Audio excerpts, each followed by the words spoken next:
అదే RTV app వార్తల్ని క్షణాల్లో చదివే అవకాశం ఉంటుంది. ఒక న్యూస్ పేపర్, ఒక టెలివిజన్ ఛానల్ మీ చేతుల్లో ఎప్పుడూ ఉంటాయి.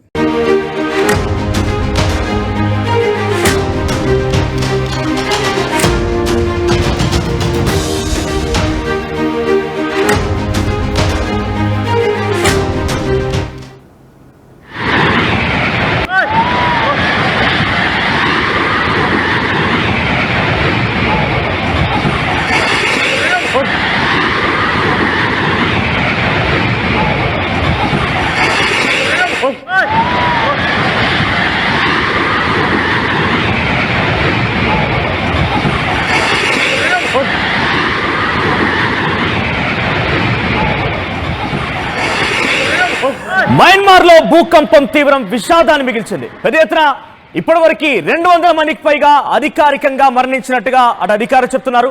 అయితే పూర్తిగా ఇంకా కూడా మరణాల సంఖ్య పెరిగే అవకాశం కనబడుతోంది. వరుస భూకంపాలు, ఒక రకంగా చెప్పాలంటే ఫోన్ అలారం మోగితే ఎలా ఉంటుందనేది ఆ రకంగానే గంటకోసారి మయన్మార్లో భూమి కంపిస్తోంది. దీని ఎఫెక్ట్ చాలా తీవ్రంగా బ్యాంకాక్ పైన కూడా పడుతోంది. ఇప్పటికే మనం చూసాం, మొదట మయన్మార్లో నిన్న 11:50 సమయంలో ఉదయాన్నే ఒక్కసారిగా 7.0 తీవ్రతతో 10 కిలోమీటర్ల దగ్గర ఎపిక్ సెంటర్ నమోదైపోయి పెద్ద ఎత్తున భూమి కంపించింది. ఈ ప్రకంపనలో ఒక్కసారిగా అందరినీ భయాందోళనకు గురి చేసే వెంటనే అందరూ కూడా బయటికి పరుగులు తీశారు, రోడ్లపైకి ఎక్కారు. అంతలోనే మళ్ళొక 10-15 నిమిషాల్లోనే ఎగ్జాక్ట్ గా 12:02 సమయంలో మరోసారి 7.7 తీవ్రతతోని మళ్ళీ భూకంపం సంభవించింది, భూమి కంపించింది. ఈ యొక్క భూ ప్రకంపన నేపథ్యంలో మయన్మార్లో చాలా భారీ కట్టడాలు నెలకొరిగాయి.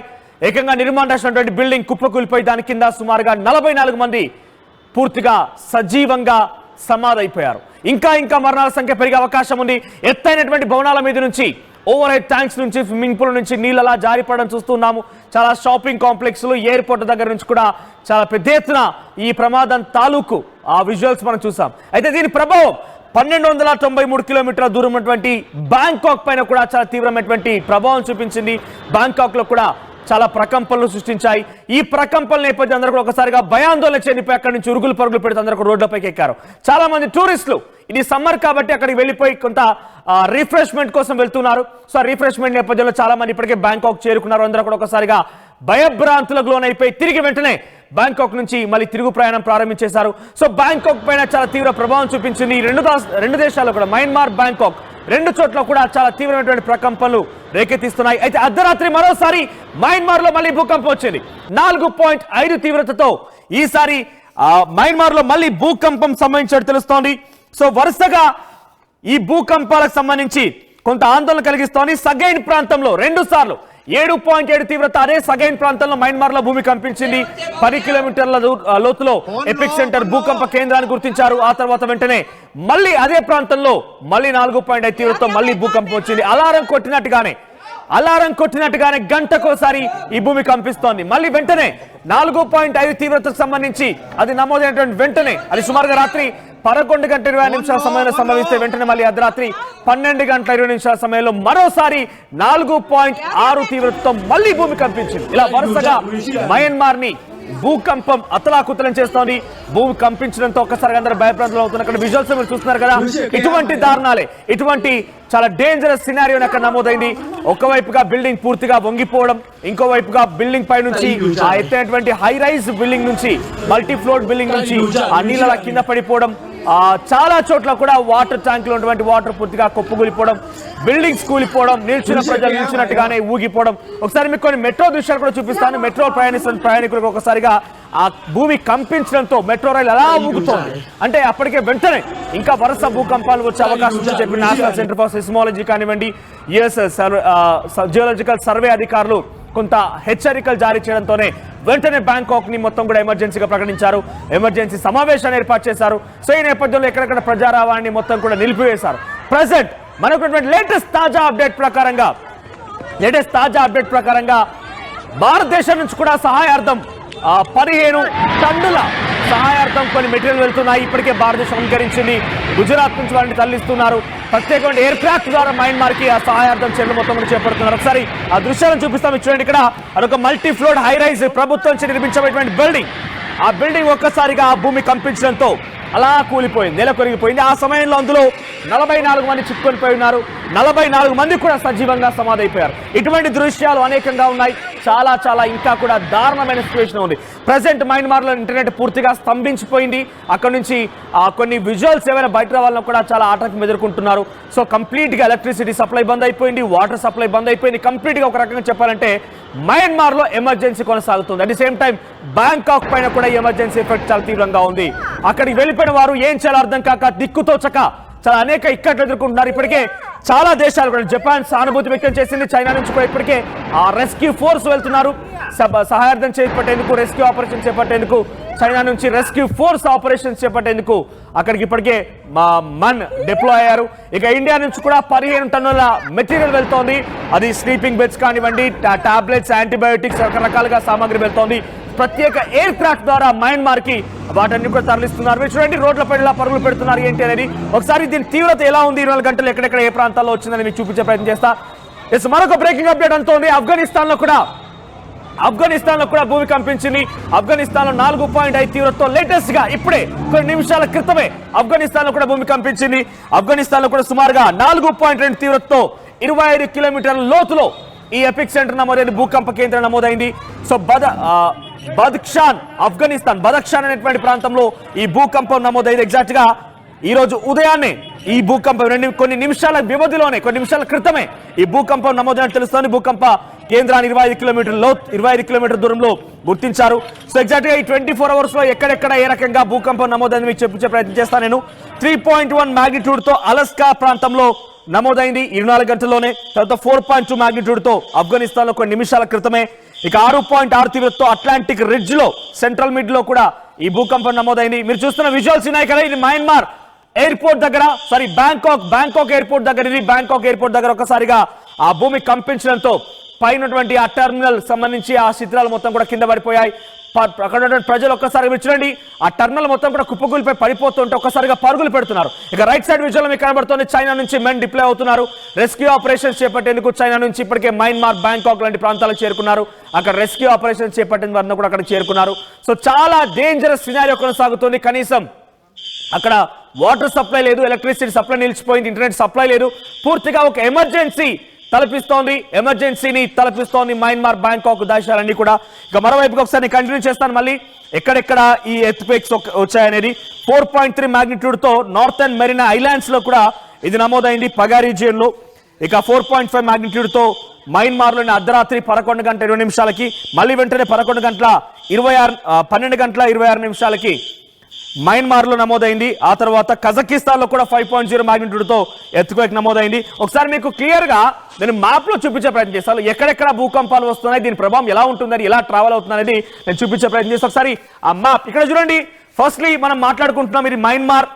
సో మయన్మార్ దగ్గర ఫస్ట్లీ ఈ భూకంపం నమోదైంది, 7.0 నుంచి నమోదైంది. అంతకంటే ముందు కొన్ని దేశాల్లో కూడా, ఈ నేపాల్, టిబెట్ లాంటి ప్రాంతాల్లో కూడా భూకంపం నమోదైంది. అయితే ఒకసారి మనం చూస్తున్నాం ఇక్కడ మయన్మార్, దీని ఎఫెక్ట్ అనేది 1200 కిలోమీటర్ దూరం థాయిలాండ్ పైన పడింది.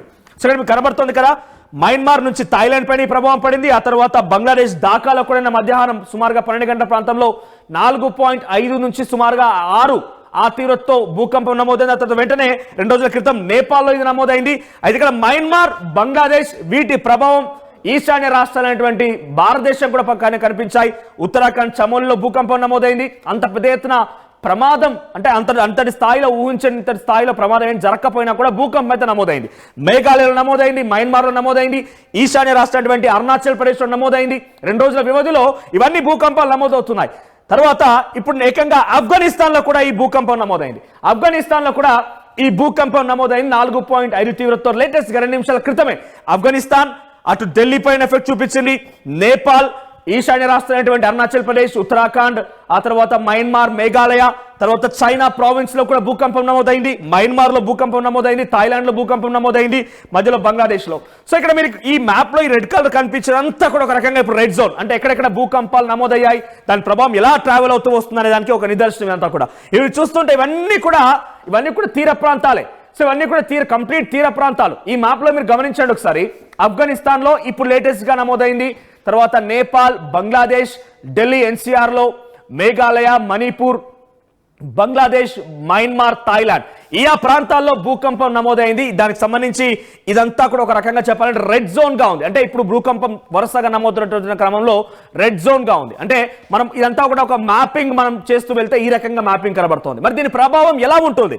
అయితే సునామీ హెచ్చరికలు కూడా జారీ చేశారు ఇప్పటికే బ్యాంకాక్, మయన్మార్ లాంటి దేశాలకు. కాబట్టి నిజంగా ఇవన్నీ చూస్తుంటే అంతటి స్థాయిలో తీవ్రత ఉంటుందా అనేది కూడా కనబడుతోంది.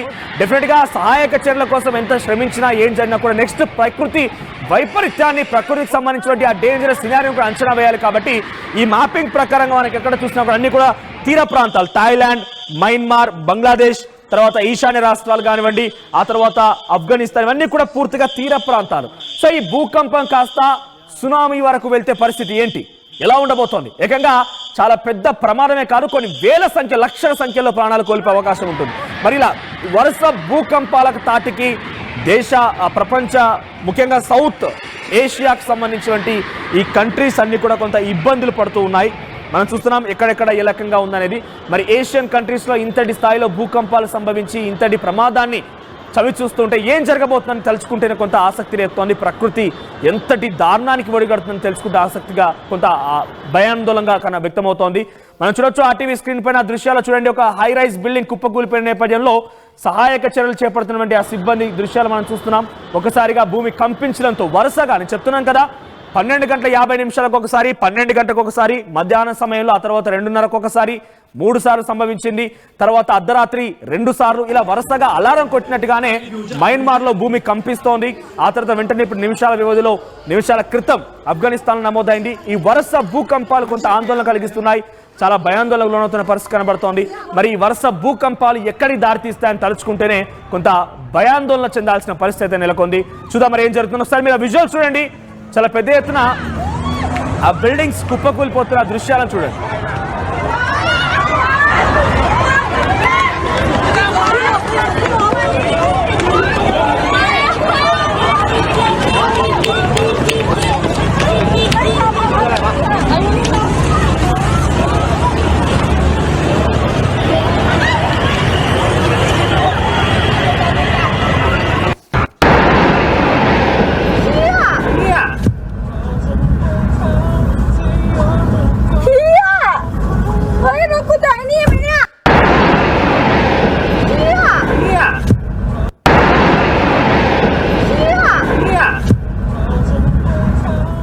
రైట్, అదొక హైరైజ్ బిల్డింగ్, ప్రభుత్వంచే నిర్మించబడేటువంటి బిల్డింగ్. అది ప్రభుత్వ కార్యాలయాలను ఏర్పాటు చేసుకోవడం కోసం నిర్మించే బిల్డింగ్ ఒక్కసారిగా ఈ భూమి కంపించడంతో అలా కుప్పకూలిపోయింది. మళ్ళీ వచ్చింది భూకంపం.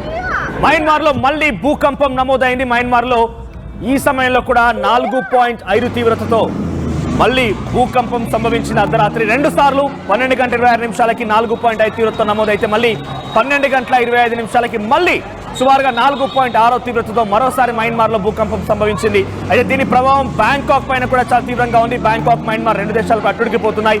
వరుస భూకంపాలు మళ్ళీ వచ్చే అవకాశం ఉన్నట్టుగా కూడా నేషనల్ సెంటర్ ఫర్ సెస్మాలజీ అంచనా వేస్తోంది. ఎతికే అలర్ట్స్ ద్వారా మనకు కూడా సమాచారం, అఫీషియల్ గా వాళ్ళు చెప్పే విషయం ప్రకారం కూడా సమాచారం అందుతోంది.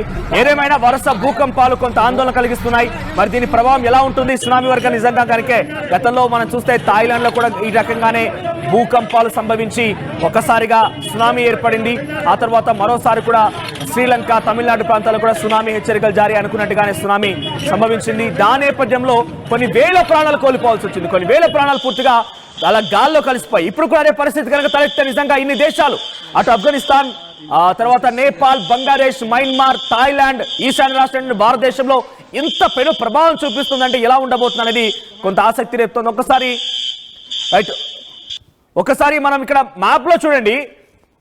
మయన్మార్, ఎక్కడైతే మయన్మార్ ఉందో మయన్మార్ సైగాన్ ప్రాంతంలో మొనివా ప్రాంతంలో మొదటిగా 7.0 తీవ్రతతో మొదటి భూకంపం మయన్మార్ నమోదైంది. దాని ప్రభావం బ్యాంకాక్ పైన నమోదైంది. బ్యాంకాక్ పైన కనిపి ఇక్కడ చూడండి. ఇక్కడ మయన్మార్ లో మొనివా అనే ప్రాంతం ఒకటి ఉంటుంది. మొనివా అనే సిటీలో ఆ ప్రభావం మొదటిగా చూపించింది. 7.0 తీవ్రతతో భూకంపం నమోదైంది. ఆ ప్రభావం కాస్త 1238 కిలోమీటర్ల దూరంలో ఉన్నటువంటి బ్యాంకాక్ పైన ప్రభావం చూపించింది. అంటే ఇంత వాస్ట్ గా ఉంది. మళ్ళీ వెంటనే కొన్ని నిమిషాల వ్యవధిలోనే మళ్ళీ 7.7 తీవ్రతతో మళ్ళీ భూమి కంపించింది. దీని ప్రభావం ఈ ప్రాంతం అంతా ఉంది. ఇది ఒకటే కాదు, ఈ ప్రాంతం అంతా చాలా తీవ్రమైన ప్రభావం కనిపించింది. ముఖ్యంగా సిటీ ఆఫ్ మొనీవా సిటీలో మాత్రం చాలా పెను ప్రభావం చూపించింది. బ్యాంకాక్ లాంటి ప్రాంతంలో భూమి కంపించి అక్కడ ఇంతటి స్థాయిలో ప్రమాదానికి సంబంధించి పెద్దగా లేకపోయినా కూడా భూమి అయితే కంపించింది. వరుస భూ ప్రకంపనలు ఎక్కడైతే మయన్మార్లో చోటు చేసుకుంటే దీని ప్రభావం డెఫినెట్గా అక్కడ కూడా భూమి కంపిస్తోంది.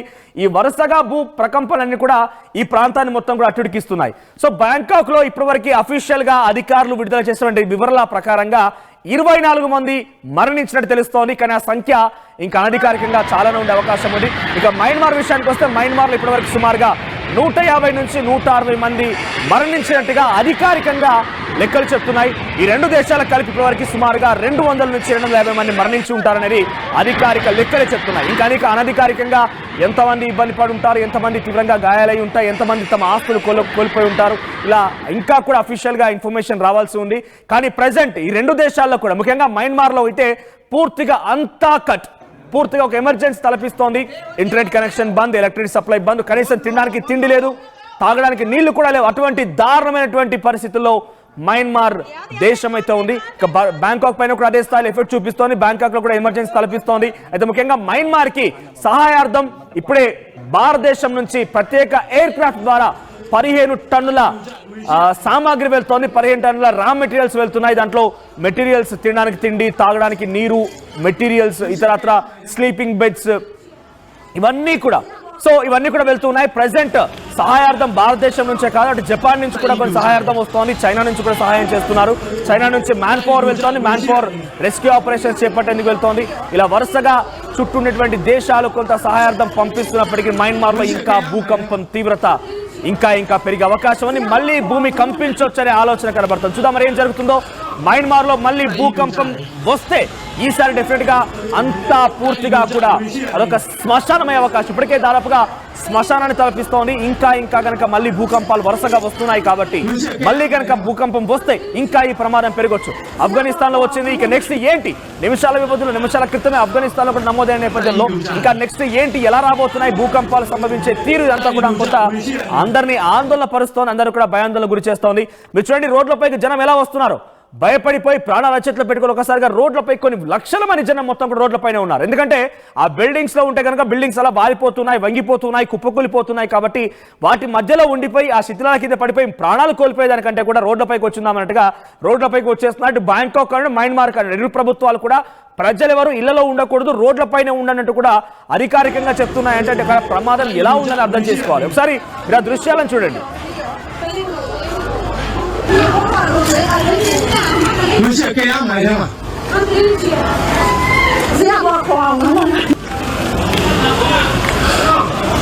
带一溜下来，带一溜下来，危险的。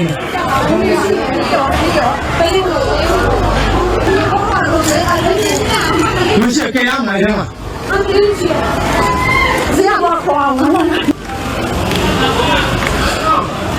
带一。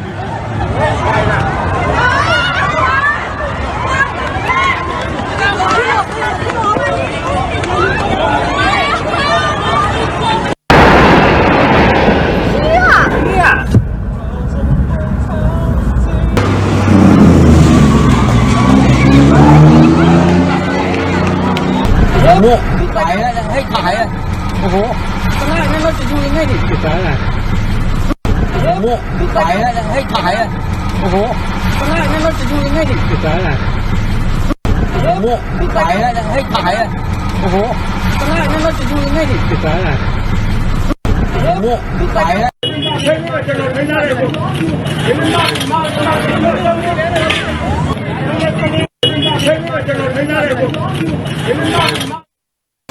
Enriching the learning experience with the leaders and resources of the world. KLH Global Business School. మరిన్ని వీడియోస్ కోసం ఛానల్ ని సబ్స్క్రైబ్ చేయండి, లేటెస్ట్ అప్డేట్స్ కోసం వాట్సాప్ ఛానల్ ని ఫాలో చేయండి అండ్ లింక్ డిస్క్రిప్షన్ లో ఉంది.